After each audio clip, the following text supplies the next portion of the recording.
Hey everybody, this is Chris with the Ancient Scholar. I'm back. I've been having lots of camera issues, unfortunately, so I have a lot of unusable footage, so I'm trying to get some good clips in. I'm doing an alternative filming arrangement here. So I'm actually on the lower part of Bug Springs up on Mount Lemmon outside of Tucson, Arizona, and I'm going to connect into Molino Basin and take Molino Basin. So I'm going to go through prison camp into Molino Basin, and then I'll probably just tough man it back up the road to do like a self shuttle kind of exercise. And I just wanted to try to provide you all with some footage and see how it works out. Unfortunately, the best part of Bug Springs I don't think is going to turn out, but bike is delivering fantastic performance, no complaints. It's having a hell of a lot of fun here. You see this is good and techy.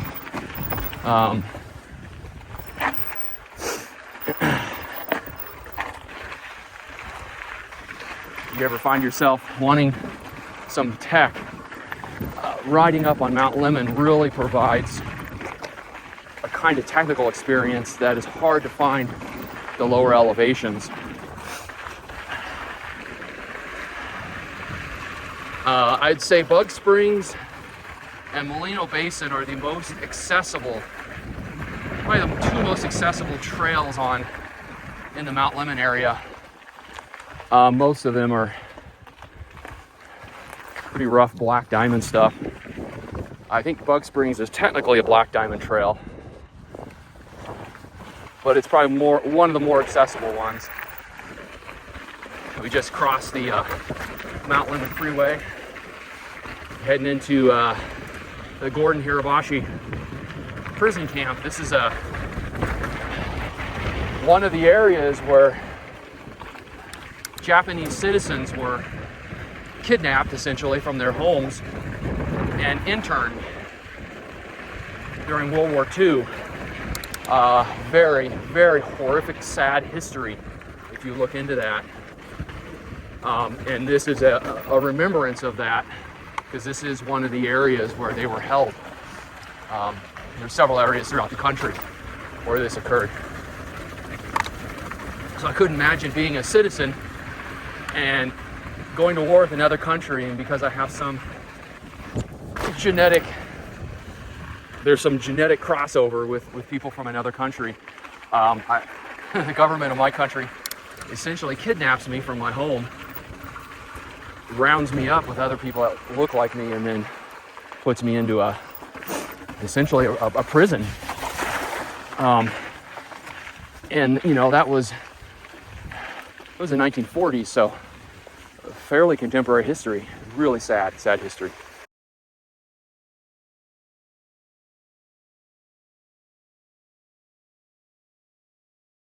Looks like it.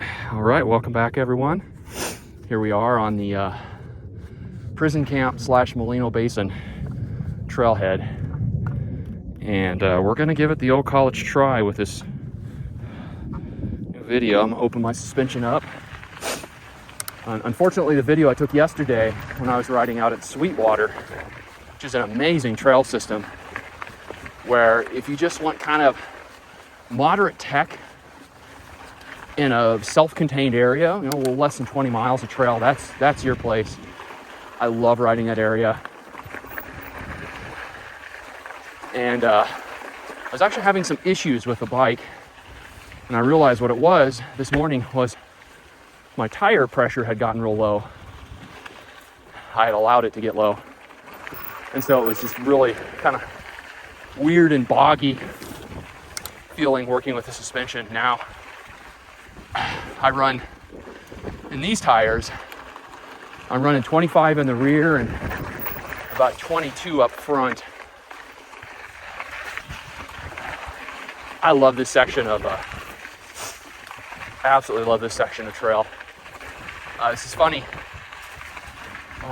So I'm about halfway through my 40s.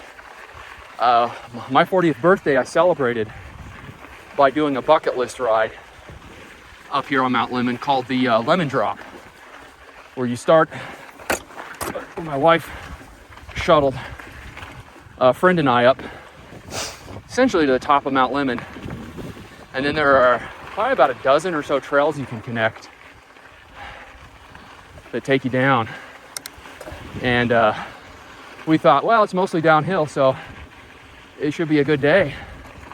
And you know, everything's black diamond.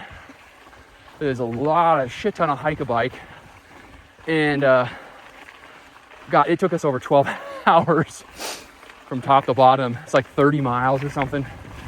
We just got destroyed. Ran out of water. We were half dead by the time we got to the bottom of La Milagrosa. Never do it again. But goddamn, what a good memory in retrospect. But this is probably the fastest, funnest section of that. This 2.5 mile section. You can see it's got some good bumps and a little bit of tech, a little bit of flow. Look at these views. It's beautiful. Wasn't sure if I was going to be able to ride any of this. It's been raining for the last couple of days up here. In fact, it rained yesterday. So we waited it out, and we were hoping it wouldn't be. We knew the weather was going to be good today. We just didn't know how wet the trails would be or if it actually snowed. And so far, the trails are in pretty good shape. There's some mud on Bug Springs, and the higher up you go on Bug Springs, the more mud and stuff you get. How's it going, man? Just me.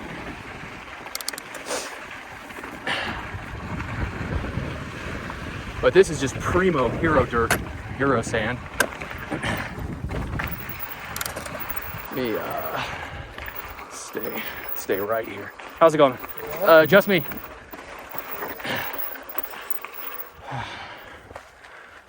I want to make sure there's anybody else coming here before I hit this little staircase section. All right. So even though this is, I think, technically a moderate trail, there's still some really legitimate drops. Well, we're back at it. So this is a lot more like Bug Springs here, these step-offs. Whew. A little more techy, but doable. There we go. Actually, this is good, putting this bike through its paces. I mean, this is a quintessential trail bike as far as I can tell. And kind of giving it a little more. This is probably some of the steepest trail I've been on with it.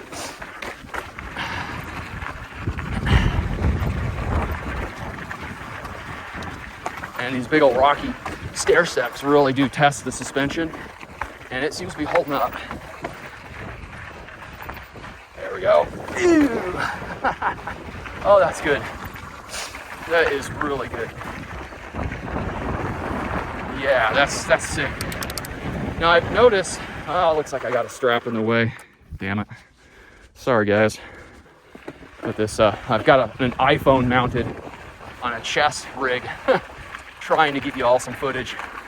And I think I'm failing miserably. I hope some of this turns out. This is just amazing riding. This is a good, like, as a new rider, this is, as your skills progress, this is a good, come up here and ride this and to clean some of this. Just really makes you feel like a hero, like you're progressing.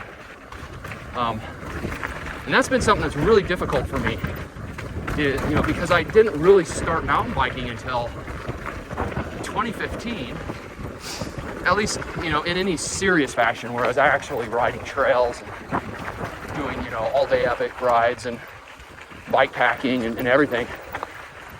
So I've only been, less than a decade into it. And the learning curve at the beginning was really, really high. I had a real tough time. My fitness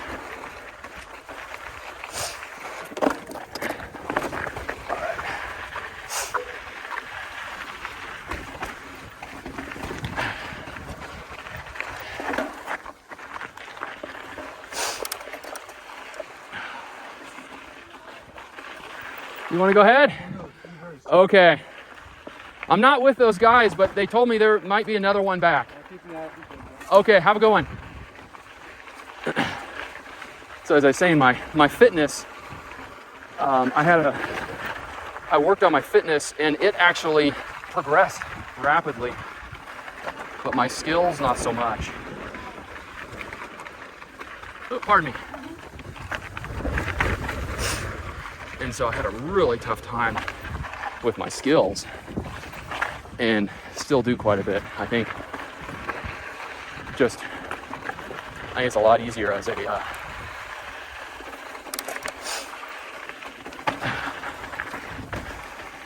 see what you got here. Ooh. Yeah. So this is like these big old steps up. This is like the first 15-20 minutes of the top of Bug Springs, where you're just hiking up these big old steps. That is actually a lot tamer than Bug Springs.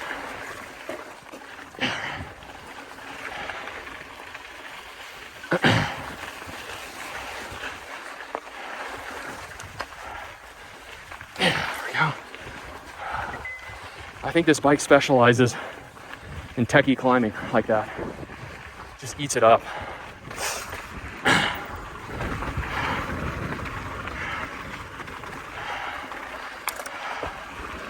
Oh yeah. Yeah. Oh, that's so good.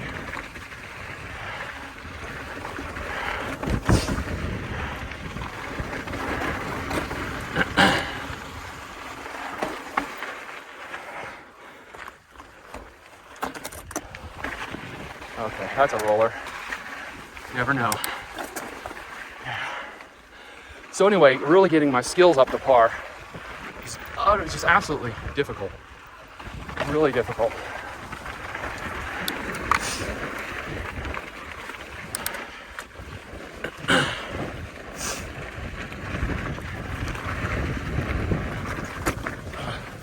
I like how it holds momentum through those rock gardens. I gotta be careful I don't blow myself out, because what I'm gonna have to do is my wife parked way up the hill, so I'm gonna have to tough man back up the road every lap that I do on this. Oh yeah. So I have to be real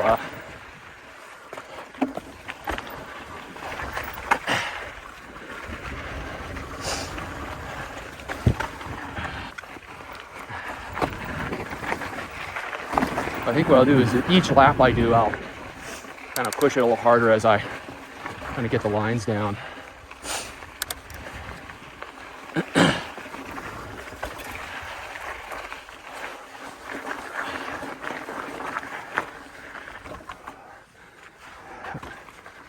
Stopped up there.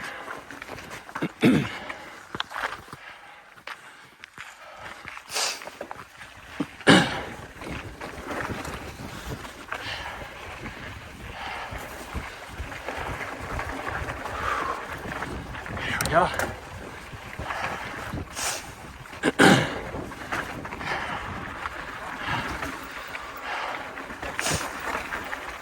So I'm getting on better with the brakes than I did at first. Getting a good feel for how they modulate. And I can say, well, I don't think they're necessarily as powerful as my XTs. The bite point is a lot more consistent.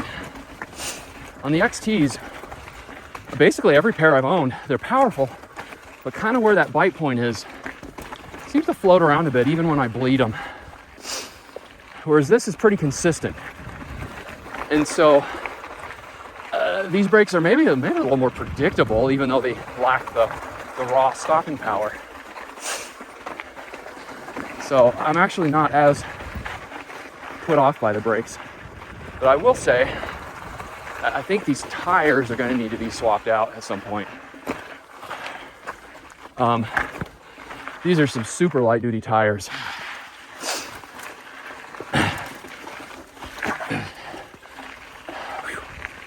All right. He's up. Oh, pardon me. Just me. Have a good one. Thank you.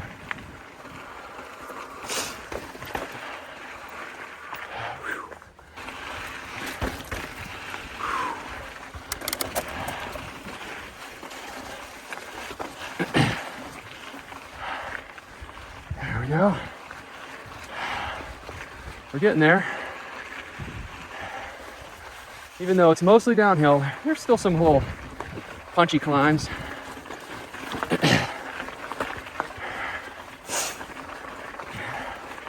That's where this bike really shines. These punchy climbs with some rocks. All right. So here we are. I think we're approaching Molino Basin campground. A little bit of mud, but not too bad. All right.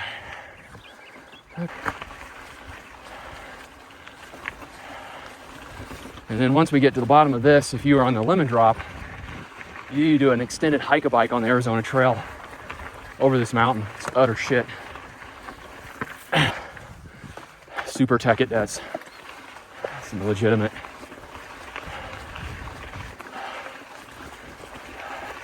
Big technical slabs.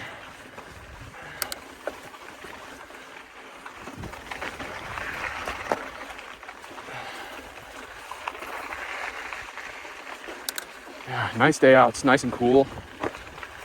In the lower 60s.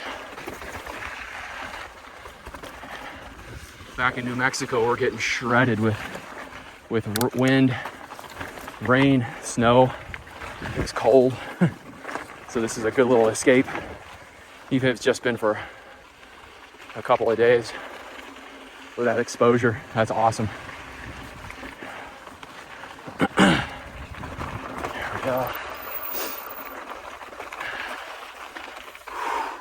There's a bathroom down. There's a bathroom down there, so that's where we're gonna head.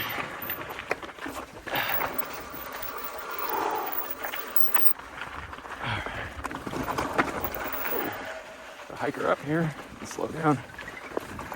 Pardon me. Just me.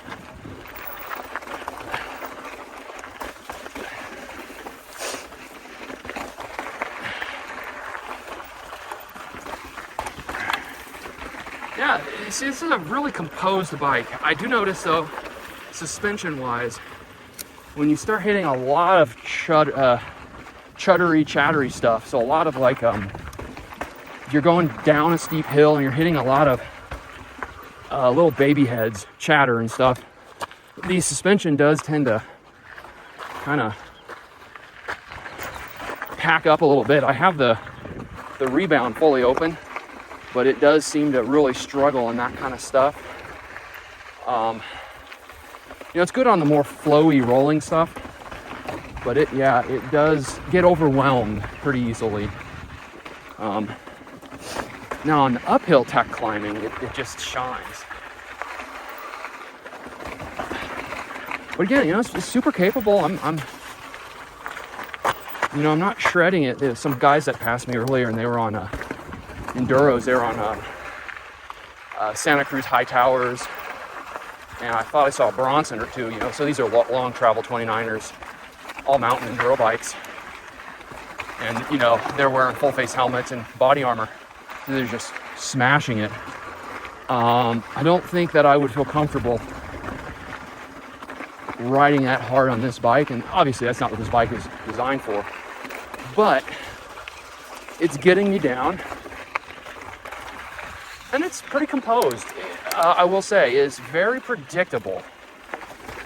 That might be the one-word summary of this bike is predictable. And I don't necessarily mean that in a bad way, because you could take that for boring. And I wouldn't say it's boring. It's predictable, so I'm really figuring it out pretty quickly.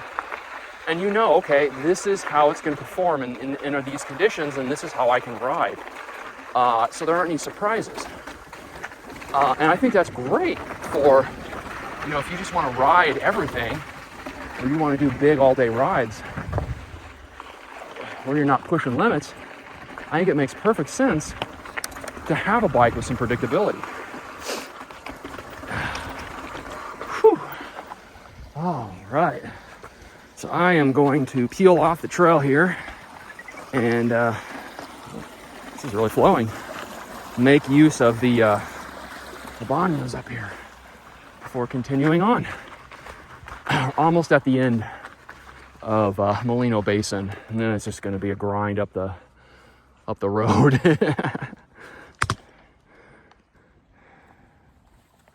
Hey everybody, we're back again. So the bathroom is up there, but Forest Service personnel were in cleaning it, so I ended up finding a tree. So I think technically this is all the Arizona Trail, the AZT. It's just this is the prison camp / Molino Basin section of it.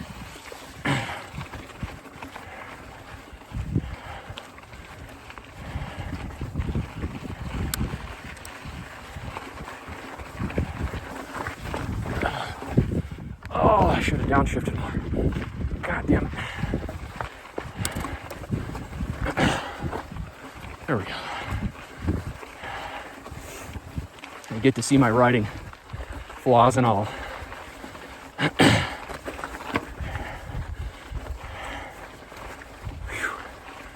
we go.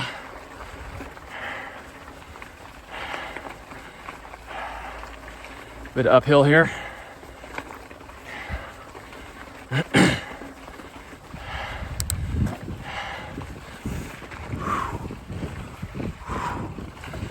Nice little punch. This bike does really good on that. I said that many times.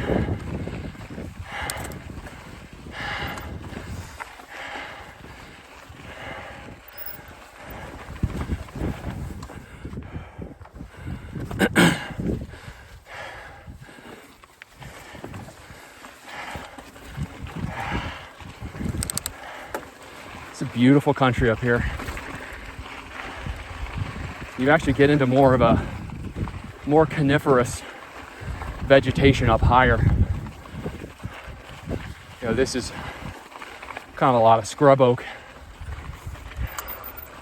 you know, high mountain desert terrain, but you do get legitimate pine up higher. I think we're only around 4,000, 4,500 feet. I think Mount Lemmon tops at just over 9, like 9,200, something like that. And then Tucson is down around 2,000 feet, I believe, and even less. Oh, this is kind of where I live. I think it's 4,300 feet. It's the town I live in, high desert, high mountain desert.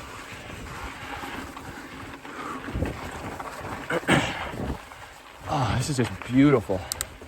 This, you know, this bike just kind of motors along.